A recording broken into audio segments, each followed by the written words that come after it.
in tropical seas began in the late 1980s, and it was the result of me thinking about all the different animals and plants in the tropics and how they fitted together in their ecosystems.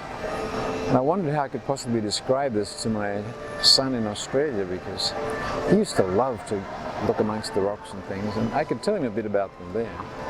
But there was no material available in the tropics to work from.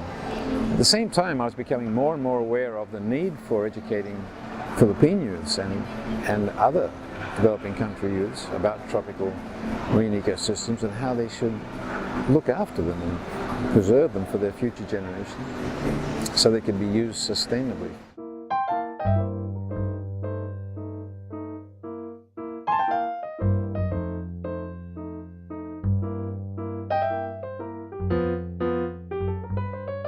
With regard to the paintings, some of them began with a fixed concept, and sometimes the concept changed. For instance, there's a very long painting here, 20 feet long, which shows a cross-section of a reef in fairly realistic terms. But it began as an environmental statement called Patching Over the Reef, in which everything was black and white, and the viewer was invited to put band-aids onto the corals and fish to patch up the reef.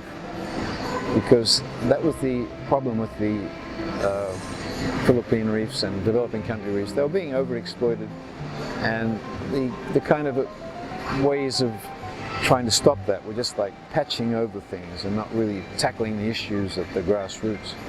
So a lot of them have a dark background too, because things look quite colourful at night when you have a flashlight, and a lot of corals come out and show their colours. So all these things combine in a way that you might not necessarily see all at once when you just peer at the reef, but they're all there.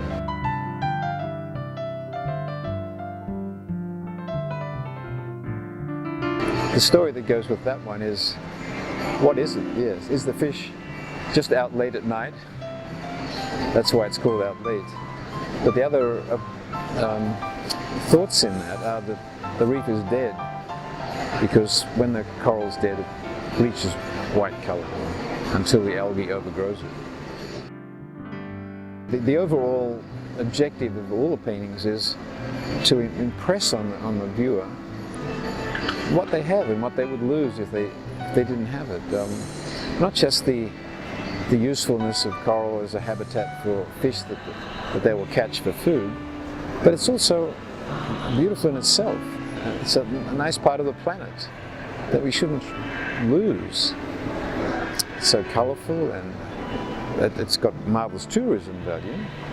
In a lot of places, the fishermen have become tourist boat operators because there's more money in tourism, and at the same time it's helping the reefs, preserving the reefs.